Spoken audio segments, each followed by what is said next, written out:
Natural disasters, climate change, overcrowding. Big problems demand even bigger solutions. It's a new era for engineering. We can build our way out of anything.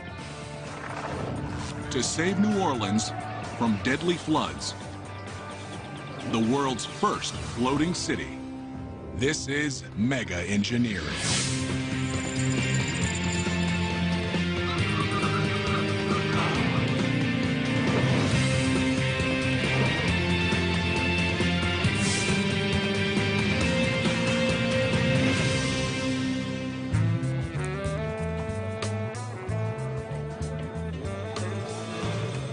And it wouldn't be New Orleans if we didn't have a French Quarter. Here on New Bourbon Street, we've got one of the best ocean views in the city. Actually, it's all ocean views in this city.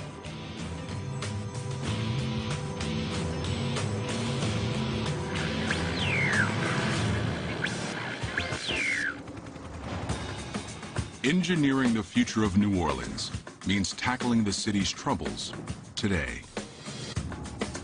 This historic city, home of Dixieland jazz, beignets, and buskers, is under siege. Increasingly, fierce hurricanes threaten to drown this jewel of the South. Over 150 years ago, this was America's richest city. But in recent years, devastating floods have brought the Big Easy to its knees. Situated at the bottom of a giant bowl-shaped geological depression, New Orleans is surrounded on all sides by water.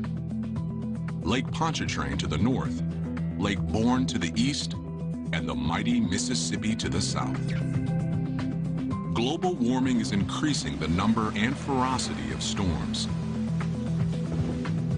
Water levels have risen nearly a foot. And all the while, the city's weight is causing it to sink slowly into the wet Louisiana soil at the rate of an inch a year.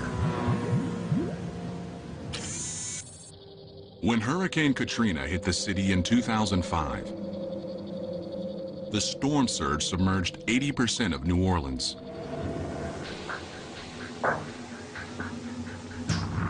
200,000 people were left homeless, and 1,500 people lost their lives. The price tag for the damage was over $80 billion.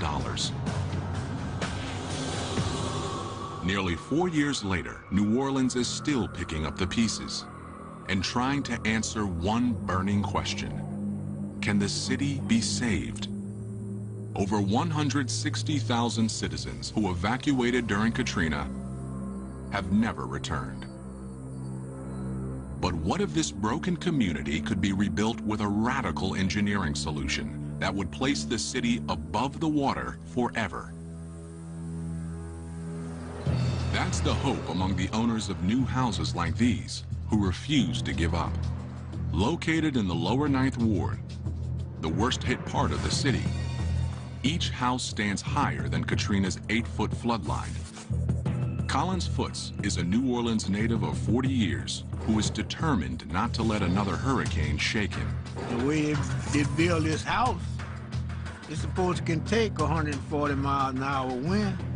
You got that storm-resistant glass on it, with a 2x4, whatever hit it, won't break it, you know? The main floor rests 8 feet above the ground, on piles driven 35 feet deep into the clay-like soil. This house, the way it's built, it'll be here for my great-grandchildren.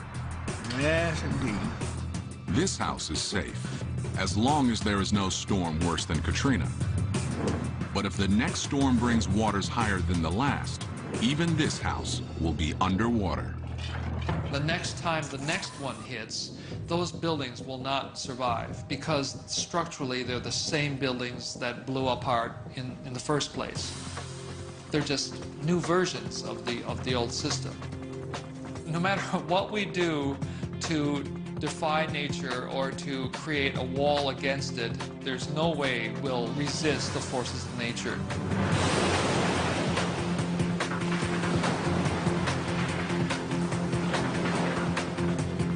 So rather than fight the inevitable, some engineers are proposing an audacious new plan.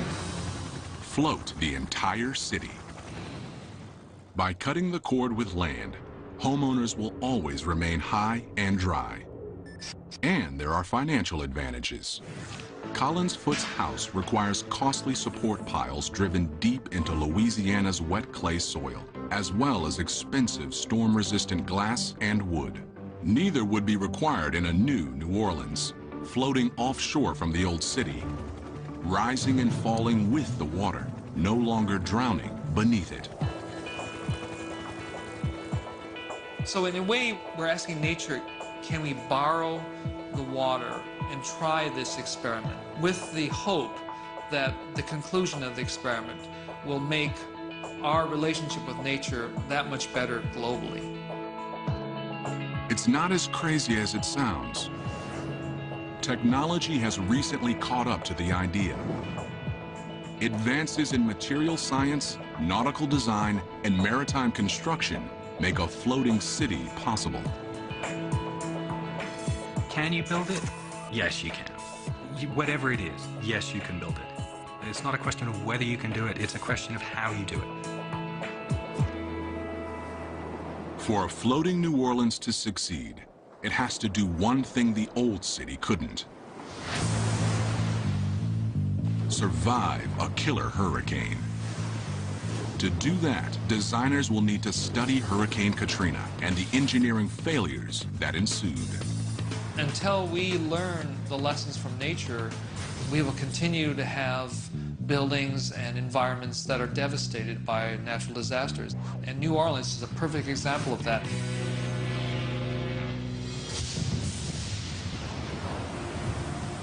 For many, Hurricane Katrina is a lesson in the unpredictable violence of Mother Nature. The storm's beginnings showed few signs of a fury to come.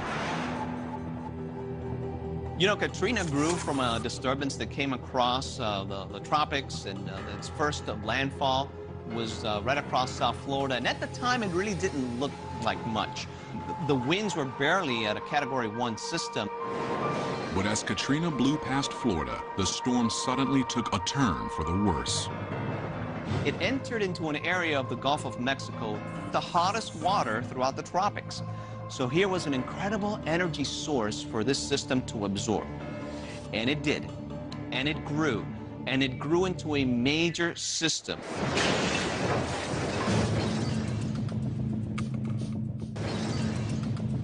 As the hurricane bore down on New Orleans, an evacuation call was made. Many fled, but others assumed the city's defenses, levees, flood walls, and canals would shield them as they had in previous storms. But this time was different. New Orleans could have survived Katrina's wind and rain, but it was Katrina's 30-foot-high storm surge that overwhelmed the city.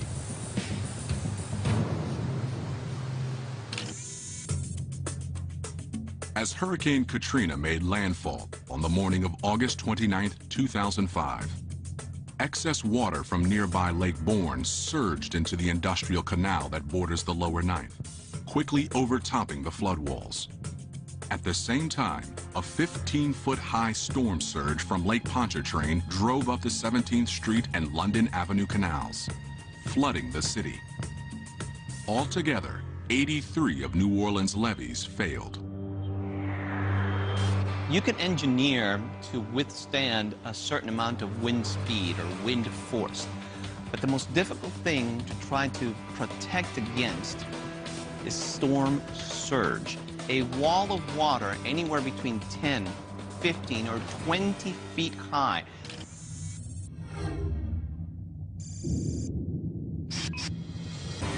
Oh, it was devastated after the storm, man. You couldn't even get in here. Never seen nothing like it. My house, it was pushed off the blocks, but it didn't tear them up. And the rest of them was gone. You didn't know what wasn't what, you know? Hope I don't have to go through nothing like that no more. Experts say a floating New Orleans would be the most effective way to neutralize the threat of storm surges. But engineering a floating city would be a daunting undertaking. The first critical problem is making the city float. The city's base must be designed to be both flexible enough to withstand turbulent waves and stable enough to support hundreds of buildings and hundreds of thousands of people. The city could initially be anchored near shore to tap into the resources of the old New Orleans. But the threat of storms and the lure of fertile fishing grounds could necessitate leaving the land behind altogether and floating out into the open sea, where it would need independent infrastructure to produce power, food, and water, and robust defenses to protect its people. It's going to be a long and complex process to go from what we have on the ocean right now, boats and ships, to a whole civilization out there, to multiple cities. I want to build something that's like America was at the beginning of the 20th century, where the best and the brightest and the hardest working people from all over the world say, I know if I can go here and work hard, I can make a new life for myself. And to do that, we have to bring the costs way, way down. We have to do clever engineering to take this harsh environment and make it so that people can live there. We must think a lot about modes of failure in order to avoid them. Clearly, if you're in the middle of the ocean and something breaks, you're in deep trouble. You can't just pull over at the next gas station and have some guy come out and fix it. You know, you might be 1,000 miles from the nearest gas station. The stakes are sky high. New Orleans cries out for a solution big enough to meet its problems. What's the logical starting point in engineering the world's first floating city? Cargo ships. The biggest vessels roving the world's oceans today. The cargo ship fleet hauls more than 2 billion tons of cargo a year. These ships are capable of shouldering more weight than any other waterborne vessel. And they've got a lot to teach the engineers of a floating New Orleans. Here at NASSCO Shipyard in San Diego, this 300,000-gallon supertanker is just a few months from completion. But tight deadlines are no problem, because a revolutionary new construction process makes it faster than ever to build these massive ships. Instead of building piece by piece, this ship is being constructed out of huge modules called Grand Blocks. This shipyard is possibly the world's biggest assembly line, with specialized teams working in parallel on multiple Grand Blocks, pre-outfitting them with plumbing, electric, and ventilation, producing house-sized sections that can be lifted and slotted into place. Modular building is the fastest way to go, and has led to an explosion in the epic size of cargo ships. The largest have lengths of over 1/4 mile and a carrying capacity of 156,000 metric tons. It seems amazing that a supertanker can ever keep afloat. But surprisingly, the key is the cargo ship's massive bulk. To carry so much weight, the ship must distribute it over as large an area as possible. In contrast, smaller boats don't carry heavy loads, so they require much less surface area on their undersides to stay afloat.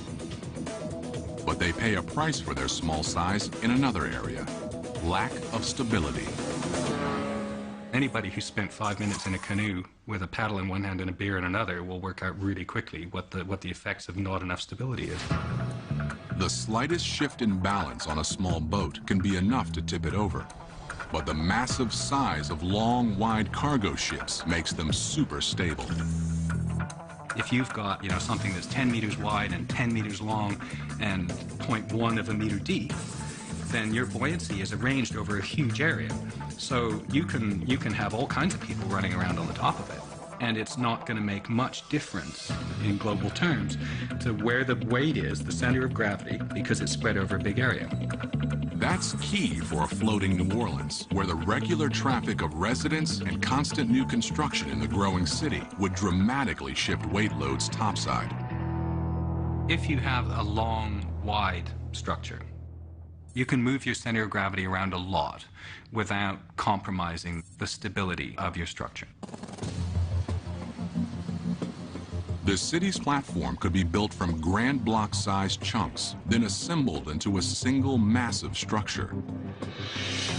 At NASCO, it's this intricate choreography of assembly that's the real art in the process. That's because grand blocks don't have a standard size and shape. In effect, each block is a uniquely shaped puzzle piece. Putting them all together takes dozens of shipbuilders. And these two 300-ton cranes. Around the shipyard, they're known as the Sumos. Hank Howe is the man who tells them what to do.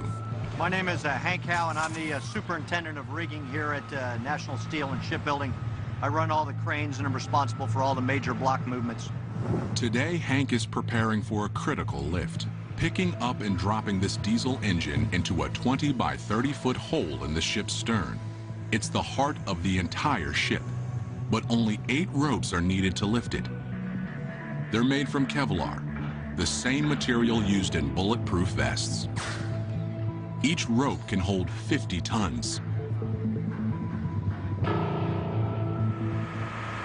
Hey, good morning. We've taken the stands off, so the weight should drop a little bit. So it'll be somewhere in the 260 to 275 range.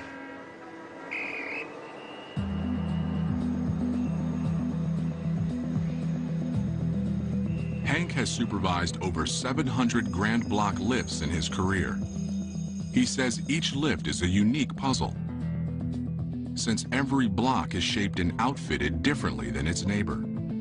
Once the block is in position above the ship, it's ready to be lowered into place. And as you can see, there's an awful lot of tight clearances and tolerances. And the number one thing we want to do is get it down safely and not cause any damage. Hank and his team work with the crane operator 17 stories above them, nudging the 280-ton engine back and forth by millimeters, finessing it into place. Finally, Hank gives the word, and the engine settles onto its mount. My boss, when I first started working here, they said that shipbuilding is the 3 Ds. It's dirty, dangerous, and it's demanding. And in this particular case, I want to make sure that we don't ever look back on it and say we should have done something differently, either because we hurt somebody or because we damaged something. So I've got one of my guys that has on his helmet, it says chess, not checkers. And that's what we're trying to do.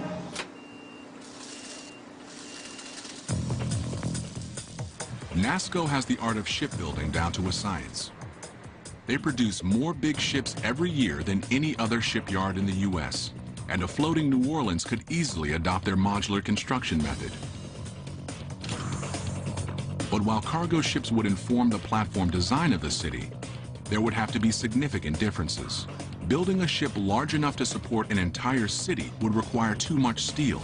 Its hull would extend 300 feet underwater, and the city ship would be bigger than the 3 largest shipyards in the world, combined. But the biggest problem facing a massive city ship is that violent ocean turbulence would attack it from all sides, putting unsurvivable stress on the structure. The #1 engineering challenge is waves. Waves are big, they're unpredictable, they have tons of energy in them. Wave action in the ocean is not a simple matter of water coming up and down. It's moving, it's actually rotating. Waves will be coming in quite often from different directions at the same time. So what we have to do is assume worst case. So if the vessel's being supported on its extreme ends, that's one thing. But what if it's being supported on its extreme ends and it's being twisted at the same time? Teetering on its ends would put extreme stress on the middle of the ship. A wave that struck at the wrong moment and the wrong location could cause a total structural failure to a city built like a cargo ship. Structurally, it's not a very good solution to your problem. It might be a beautiful solution in terms of buoyancy and in terms of stability, but structurally you're just asking for trouble. So modeling the city on a cargo ship isn't the answer. For a floating city to succeed, engineers must build it both big enough to remain stable but flexible enough to survive the roll of chaotic Gulf waves. Until we learn the lessons from nature, we will continue to have buildings and environments that are devastated by natural disasters. We just have to admit that we were wrong and nature is right. And we'd better hurry up and study nature before it's too late. And what is nature's answer to the floating platform problem? Living islands of vegetation, floating freely on the surface of lakes, absurdly strong and very flexible.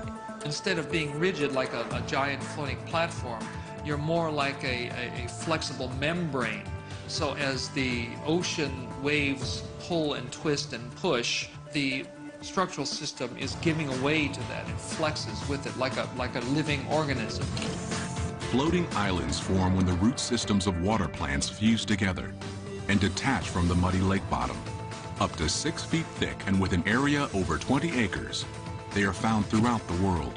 And here on Lake Titicaca in Peru, they have inspired man-made plant platforms capable of supporting villages of 2,000 people. These islands point the way for a floating New Orleans. Not a single rigid structure, but hundreds of small interlocking platforms joined to form a massive superstructure, big enough to stay stable, but flexible enough to roll with the water.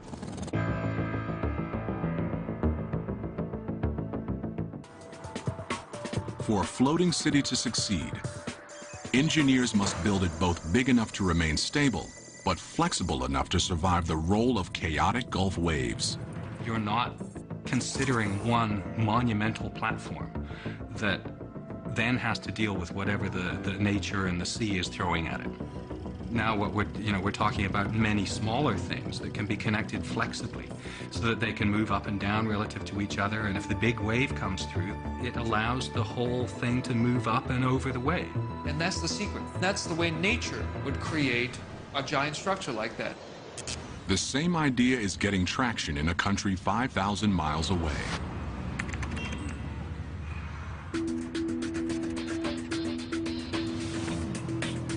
Like New Orleans, the Netherlands has battled the sea for centuries. It lies below sea level and is protected by dikes, high flood walls similar to levees. But sea levels are rising, creating what the Dutch call new water. Expanding lakes on Amsterdam's edges that strangle growth and threaten to put the city underwater. This has led to a radical new solution. An increasing number of families are choosing not to avoid the water, but to move on top of it into houseboats.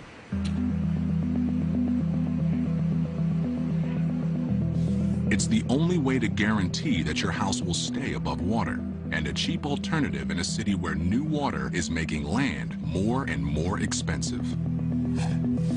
But houseboats aren't perfect. They're too small and lightweight to be truly stable. And if there's any turbulence at all, they are simply too risky. But some see the new water as an opportunity and are quietly leading an expansion into enemy territory. Want ik woon hier in een land dat natuurlijk... It's not a passion, it's a way of life. I live in a country that's below sea level. It's one big waterfront over here. And I'm very driven by the fact that we only build here in one way, a static way, on land. And we have water all around us. So I'm trying to build in a new way, and that's on water.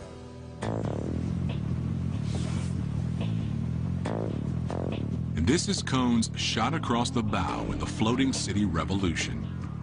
A two-story house where the first floor actually sits below the waterline. It's a design never before attempted in traditional houseboats, made possible by an innovative hull design. Most houseboats have a shallow hull with a high center of gravity, an inherently unstable design. But Cohn's house utilizes a deep hull that dramatically lowers the center of gravity. Additionally, a ring of dense concrete around the edge of the hull helps distribute the load across the entire floating house. It means the structure is much less sensitive to waves than a traditional houseboat would be, yet still moves up and down with minor fluctuations in water levels. In the new New Orleans, deeper platforms under taller buildings would stabilize them, and ringing platforms with concrete would neutralize the shifting weights of the working city above. For Cone, individual houses are only the beginning. Well, if you're talking about urban development, it's not only about housing. There's so many types of buildings you need to create a complete city, like hotels, churches. We don't only design these houses, but we try to design a complete toolbox of solutions that can be used to make a city on water. Cone is making his grand plans a reality. In a new floating suburb currently under construction, Rolf Peters is Cone's chief engineer. This development, for 300 houses in total, is the first and biggest development in floating houses in the world. So in this case, we have a lot of engineers and utility managers to have the best quality of floating houses, so we'll be ready for the future to have even bigger developments possible. Expansions like this are possible because the floating houses are cheaper to build than land-based houses. For one thing, they don't require driving piles 35 feet into the ground, like the raised houses in New Orleans. Als je hier in Nederland kijkt, building on water is much easier than building on land. Holland is just one big swamp. It means all the soil is very soft, and building here takes a lot of effort by making all these piles into the ground. And then, even after 10 years, your house can start to go a little bit out of balance. On water, you only have to build a floating foundation. And if you can build a foundation a little bit larger than a houseboat, then you have a very stable platform on which you can build just about any house you'd like. Houses can be built quickly indoors and then floated into place. Here at ABC Ark and Bow, just outside Amsterdam, 22 floating houses are under construction. Each house begins in one of the factory's 10 working bays, called dry docks. As the underwater concrete hull is finished, construction begins on the house above, essentially fusing house and platform, making them strong and inseparable. Once finished, the house is floated out of the factory and into place. At 4 months a house, within 5 years, all 300 houses in Amsterdam will be finished, and the efficiencies of this production model would be even more pronounced in New Orleans.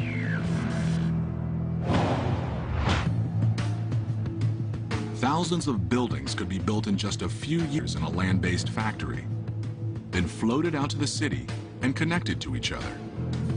Standardized platforms fused with pre-built buildings mean the city would grow faster, expanding exponentially in all directions. And residents would be able to move into their ready-made floating homes immediately. After disasters, as we've seen after Katrina, people are more willing to accept new technology. These things will only be accepted after a big disaster. A floating New Orleans just offshore is within reach, but engineers want to go further and cut the cord from land entirely. That means finding a self-sustaining way to provide food, water, and electricity to the city's 300,000 people. No easy task, but not impossible. Since it floats, it could be possible for the entire city to change location at will. But while a mobile New Orleans presents new opportunities, it also presents sustainability challenges. Near land, New Orleans would be able to tap into the utility grid of the old city. But once unplugged from shore and on the move, the city would have to be able to draw its resources from the ocean. At the beginning, we're going to need to build things on land, import a lot of things from land. As the economies grow, as the cities get bigger and bigger, they can be more and more self-sufficient, more and more self-developing. The seeds of a truly self-sufficient floating city exist today on cruise ships. They have the job of keeping passengers cool, fed, and hydrated 24 hours a day in the middle of the ocean for a week at a time. The key to surviving comfortably in the middle of the ocean is power. Power drives every system on a cruise ship, from water supply to waste disposal. These diesel engines are the ship's power plant. They drive electrical generators that produce 11,500 kilowatts apiece each day. The power is split between two separate systems. 2/3 go to the ship's propulsion system, called azipods, and the rest is used to power all the other systems on the ship. New Orleans could produce and distribute energy the same way. Engines could power generators, pumping electricity into a power grid embedded in the floating platforms. But such a system would need to be 100 times larger. And it would need fuel, a lot of it. A cruise ship needs 300,000 gallons of diesel fuel a day. A floating city with a population of 300,000 and significantly more infrastructure would need 1,000 times as much. Burning this much diesel fuel would result in an environmental disaster. Instead, the new Orleans could power its generators with alternative fuels. Wind turbines have the same energy output as a ship's diesel engines. Solar panels could feed additional energy into the power grid. But the greatest source of power available to a floating city would be the ocean itself. It's a method of generating power called ocean thermal energy conversion. The basic idea is that the water temperatures of the ocean vary quite a bit from the warm surface to the very, very cold depths. And that temperature differential can be translated into electrical energy. The principle is the same as that in heat pumps found in refrigerators and air conditioners. A thermodynamic engine is placed between a high and a low temperature reservoir. Heat generates steam that flows from one reservoir to another, turning a low pressure turbine and generating power. By drawing energy from the ocean, the city would have an infinite fuel supply, and that would be critical to meeting another constant need for residents: water. Humans need 3 liters of water a day to survive, but the water in the ocean is undrinkable. Consuming ocean water floods the body with salt, causing human cells to dehydrate. Seizures, unconsciousness, kidney failure, and brain damage soon follow. This cruise ship runs the ocean water through an engineering gauntlet, essentially stripping out the salt. 260,000 gallons of water are sucked into the ship each day and piped into the desalinization tank. This filters the water, decreasing the salt content by 3,500%. But it also takes out essential minerals that the body needs. So a mineralizing machine puts them back in. Then the water is sterilized and stored in these 500,000 gallon tanks. The floating city could make its water the same way. But the infrastructure would need to be scaled up by 100-fold to process nearly 30 million gallons of water a day. But while a cruise ship can turn salt water into drinking water, salt water is useless for agriculture. A cruise ship is completely dependent on land for food. A week-long voyage requires 770 tons of it, including 51,000 pounds of beef, 106,000 pounds of chicken, and 115,000 heads of lettuce. This land-to-ship supply chain is fine for short-duration journeys, but a floating city could conceivably need to be self-sufficient for much longer stretches of time. Unshackled from shore, the floating New Orleans would be free to mine a great new resource: the ocean itself. Fruits and vegetables genetically altered to thrive in salt water could be grown in rooftop gardens. New Orleans' fishing and shrimping community would flourish again in open waters far offshore. A mobile New Orleans could follow fish southward through the Gulf. I really do see the ocean as a place for freedom.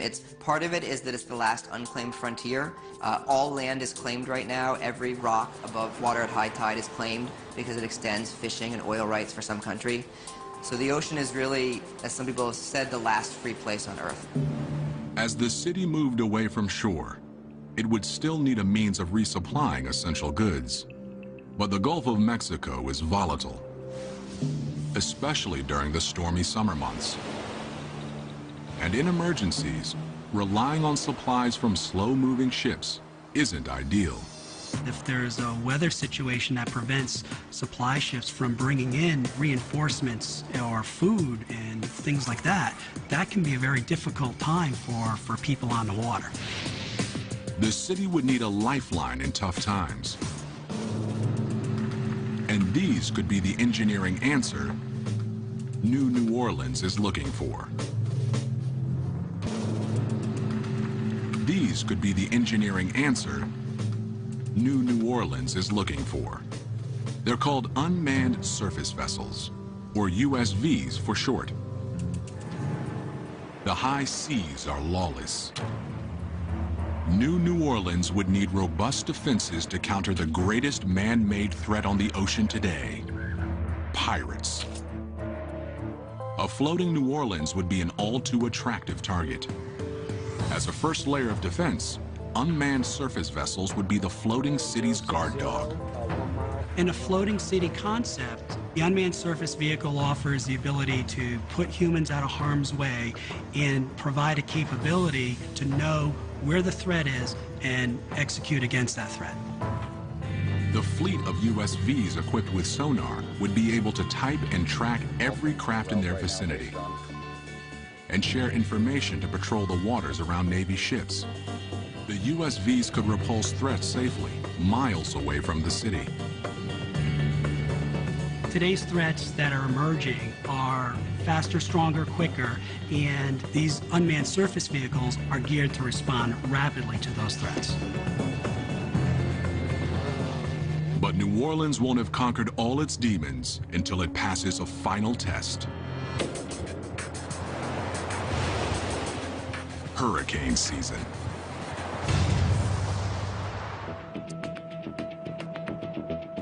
If New Orleans became a floating city, killer storms would test the ingenuity of its engineers and the faith of its residents, early and often.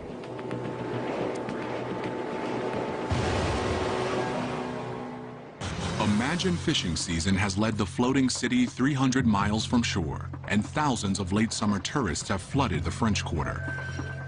2,000 miles away, a tropical depression is forming off the coast of South America. It's assigned a name: Lolita. Hurricane season has finally begun.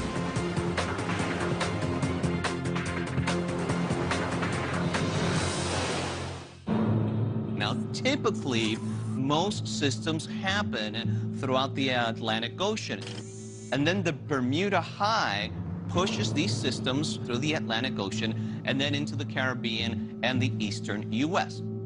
From June through September, the region averages over 10 storms.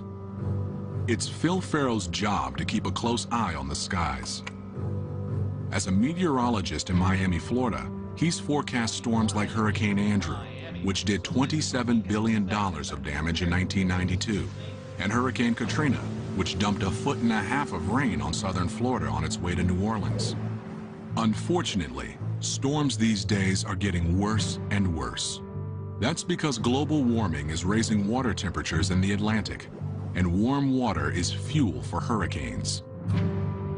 It's bad news for a floating city. Since the 60s, the water temperature in the Gulf of Mexico has gone up 1/10 degree.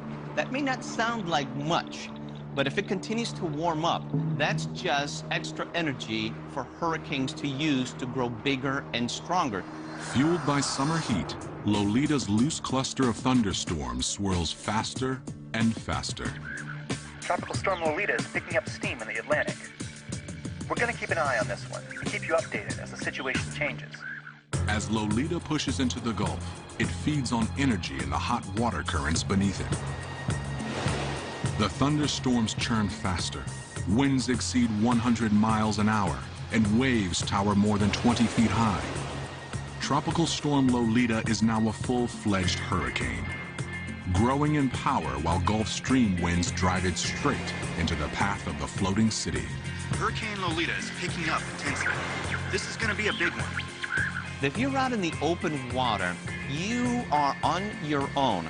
The waves coming at you, getting bigger and stronger, and it's a destructive wall of water. How do you engineer against that? It's a very difficult thing. But the new city is engineered to ride out such storms. To a point, the storm surge rolls under the city's modular platforms instead of crashing over them. And wind damage is minimal because of the city's low-profile skyline. But while its defenses are adequate for a relatively minor Category 1 or even Category 2 storm, more powerful hurricanes are a different story. On the ocean, storms can shift gears without warning. The intensity of a storm can change dramatically in a matter of hours, and that's the real danger with these systems. You can prepare for their arrival, it's just very difficult to prepare for their fury. In the old New Orleans, citizens handled hurricanes by fleeing. Mandatory evacuations during Katrina saved many, but not all. Floating city planners aren't willing to take their chances this time. There's no reason to meet one of these monsters head-on, because you're always going to lose. No matter how well designed you think it is, no matter how strong you think the structure is, get out of the way. Winds are picking up to 140 miles an hour. The storm surge looks like it could be extremely dangerous. We could be staring another Katrina in the face. Evacuating 300,000 people via rescue ships or unmanned surface vessels would be unrealistic in the middle of stormy seas. And even if it could be done, there might be no land close enough to evacuate to. Some have proposed another solution. Instead of evacuating people, the entire city could be designed to get out of harm's way. It could be done with the help of a state-of-the-art propulsion technology called the Azipod. The Azipod is a combination propeller and rudder, capable of driving a ship in any direction and turning on a dime. An array of Azipods could be installed underneath the floating city, giving it maximum propulsion power and total freedom in any direction. But when facing a deadly Category 5, bearing down at 25 miles an hour, the city would have to move fast. Lolita's getting too big. The city's tall, heavy downtown modules could potentially be too cumbersome to move quickly. But downtown could be evacuated into residential modules that scattered before the storm.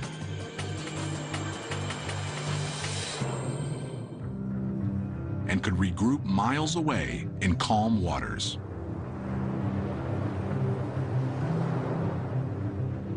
It's a project many say is impossible, even reckless. But a new New Orleans is not only possible, it may be essential. It's creating an experimental stage where we can take the most sensible technologies we have today and the most sensible social structures and say, okay, let's try this. A new New Orleans would be a beacon, drawing a scattered community back together and letting the proud city float above its troubles once and for all.